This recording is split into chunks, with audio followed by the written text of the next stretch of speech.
और जप में शक्ति डाली गई है तो शक्ति अवतरित होकर आपके साथ मिलती चली जाएगी। उपासना का अर्थ होता है कारण शरीर को सशक्त बनाना। साधना का मतलब होता है सूक्ष्म शरीर को मजबूत बनाना। साधना स्वाध्याय से संभव हो पाती है मित्रों, और उसके लिए परम पूज्य गुरुदेव के ज्ञान शरीर को, परम पूज्य गुरुदेव की विद्या विस्तार योजना को हमें जन जन तक पहुंचाना है। आज हमने अखंड ज्योति इंग्लिश की द्वैमासिक पत्रिका के रूप में निकाली है। इंग्लिश भाषा में जाने के माध्यम से आज हम 6.5 लाख हिंदी में देते हैं। अगर हम 50,000 से 1 लाख पत्रिका अगर एक साल में निकालने न लगे तो आप आश्चर्य मत करिएगा। 1 लाख पत्रिका एक साल के अंदर इंग्लिश की सारे भारत में और सारे विश्व में फैल जाएगी, जन जन के अंदर पहुंच जाएगी। गुरुदेव के विचार आज इंग्लिश में जा रहे हैं तो अगले दिनों 6 भाषाएं हम लोग अभी इंग्लिश और रशियन 2 भाषाओं का कोर्स विश्वविद्यालय में चला रहे हैं। अगले दिनों 6 भाषाएं हम लिंग्विस्टिक्स के अंतर्गत लेना चाहते हैं, जिसमें कि हम जापानीज़ भी लेंगे, चाइनीज़ भी लेंगे, स्पेनिश भी लेंगे, फ्रेंच भी लेंगे और पुर्तगीज़। इस प्रकार से 5-6 भाषाएं लेकर के हम एक पूरा लिंग्विस्टिक्स का डिपार्टमेंट 1 साल के अंदर यहाँ एस्टेब्लिश करने जा रहे हैं। आप देखिएगा विश्वविद्यालय जो है ये हमारा क्रांतिकारियों की टकसाल बनेगा।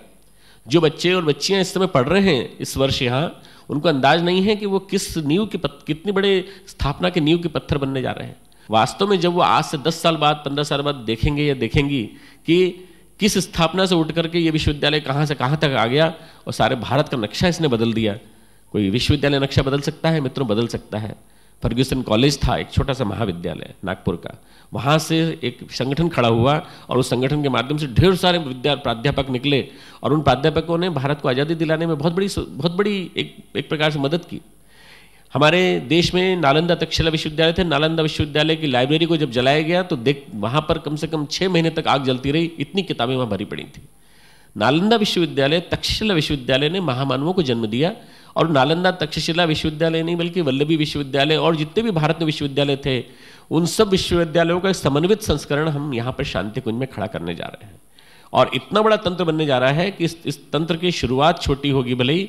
इस तंत्र में अभी शुरुआत में हम जो विषय पढ़ा रहे हैं उससे आपको अनुमान नहीं लगता होगा, परंतु देखना आप मानव निर्माण की प्रक्रिया ये होने जा रही है कि वस्तुतः व्यक्ति को कैसा होना चाहिए, व्यक्ति के चिंतन में, उसके सोचने के तरीके में, उसके व्यक्तित्व में क्या बदलाव आना चाहिए, भविष्य का मानव कैसे होगा, भविष्य में रोजगार कैसे मिलेगा, भविष्य की शिक्षा कैसे होगी, भविष्य का आदमी का सोचने का तरीका क्या होगा, ये सारा का सारा यहाँ सिखाया जाएगा।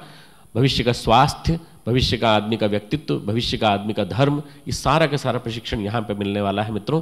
इतना बड़ा हमारा तंत्र है, उस विश्वविद्यालय को हम कई गुना विस्तार देने जा रहे हैं। इस वसंत के बाद आप देखिएगा उसमें 8-10 फैकल्टी इसी हम मई जून में खोलेंगे और इन 8-10 फैकल्टीज़ के माध्यम से देखते देखते मिशन न जाने कहाँ से कहाँ तक फैलता चला जाएगा।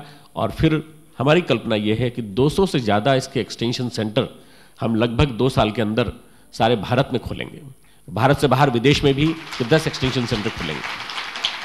ये परिकल्पना परम पूज्य गुरुदेव के जो ज्ञान शरीर के विस्तार की दृष्टि से आई। जिस प्रकार से शक्तिपीठों को ज्ञानपीठों बदलना है, उसी प्रकार से उन केंद्रों को जहाँ पर स्थान है, जिनके पास जगह है, उन पे रचनात्मक कार्य चलें और रचनात्मक कार्य चलने के साथ साथ सारा का सारा प्रशिक्षण जो विश्वविद्यालय में होता है उस स्तर का प्रशिक्षण चले। अनौपचारिक शिक्षण पूरा के पूरा, कहीं किसी को किसी प्रकार की उम्र की मर्यादा ना हो। कहीं हम तो हमारी एज निकल गई, हम नहीं पढ़ सकते, नहीं, हमारे यहाँ 50 साल का बालक भी पढ़ सकता है, हमारे यहाँ 35 साल की बच्ची भी पढ़ सकती है। हम किसी प्रकार से छात्र छात्राएं मानेंगे और ये मान के चलेंगे कि ये जो बच्चे हैं ये इस उम्र में विद्यारंभ संस्कार कर रहे हैं। गुरुदेव का चिंतन विद्या हम तक सीमित न रहे, औरों तक फैले। इसके साथ साथ एक और घोषणा इस बार हम कर रहे हैं मित्रों, अगले हमारे जो आयोजन होंगे, अगले हमारी जो पीठें होंगी, अगले हमारे जो सम्मेलन होंगे, वो सारे रचनात्मक होंगे। हम होमात्मक अब नहीं करना चाहते। हम क्या चाहते हैं कि अब ज़्यादा से ज़्यादा आदमी के चिंतन में रचनात्मक के प्रति उल्लास आए। प्रचारात्मक गुरुदेव ने कहा हमारा काम, रचनात्मक तुम्हारा काम। नई पीढ़ी का काम 21वीं सदी में रचनात्मक। रचनात्मक का अर्थ क्या होता है? नई शिक्षा, नई स्वावलंबन की नीति, नए जीवन में उल्लास का स्वरूप आ जाए आदमी के, उसको लगे कि हम भारत को अपनी अर्थव्यवस्था के आधार पर खड़ा कर देंगे। स्वदेशी स्वावलंबन, ये सारा के सारा जो है हमारा रचनात्मक आयोजनों का स्वरूप। और हम गांव-गांव में जन जन में जा करके ग्राम तीर्थ योजना को साकार करते चले जाएंगे। बहुत बड़ा काम है मित्रों, पर ये तभी संभव हो पाएगा जब हमें समयदान देने वाले साधक मिल जाए, साधक संगठित मिलते चले जाएं। संगठित साधक आप में से खड़े होंगे और वो संगठित साधक यदि समयदान देने के लिए आगे बढ़ेंगे तो निश्चित रूप से परम पूज्य गुरुदेव का ये सपना साकार होगा और उल्लासमय जीवन जीना है मित्रों। तो इस वसंत पर हम एक संकल्प लें, अपने जीवन में विधेयात्मक उल्लास, चिंतन, सक्रियता, हमेशा सक्रियता और स्वाध्याय करने की प्रवृत्ति का विकास। स्वाध्याय करने की प्रवृत्ति का विकास इतना होना चाहिए मित्रों कि हम जो भी बोलें गुरुदेव को बोलें, जो भी बोलें गुरुदेव का चिंतन बोलें और उसके माध्यम से हम लोगों के जीवन में, अंतरंग में एक प्रकार से परिवर्तन ला दें। युग की निर्माण की योजना को हम साकार करके दिखा दें। आज की बात समाप्त। ओम शांति। मिशन के व्यापक विस्तार को ध्यान में रखते हुए शांति कुंज का भी विस्तार किया जा रहा है। शांति कुंज के सावित्री भवन से लगी लगभग 24 बीघा जमीन का अधिग्रहण हाल ही में किया गया। आदरणीय जीजी तथा श्रद्धेय डॉक्टर साहब ने बसंत पर्व पर भूमि का मंगल पूजन किया। ओम शिवो नामासि स्वधितिस्ते पिता नमस्ते अस्तु मामाहि ग्वंसीः निवर्तयाम्यायुषेन्नाद्याय प्रजननाय रायस्पोषाय सुप्रजास्त्वाय सुवीर्याय। ओम पृथिव्यै देव्यै नमः।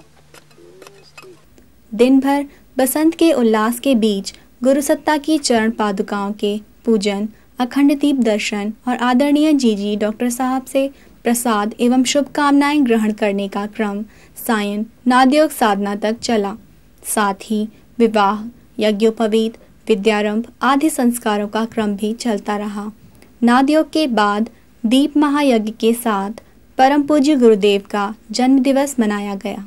जिंदगी हवन करें सर्व समाज के लिए, वास्तव में जिंदगी को ही यज्ञमय बना लें, इस भावना के साथ में यह दीपक ही यज्ञ कुंड है, दीप बत्ती ही यज्ञाग्नि है, दीप बत्ती ही काया है और दीप बत्ती में हम आत्मा रूपी अपनी अग्नि रूपी आत्मा प्रतिष्ठित कर रहे हैं।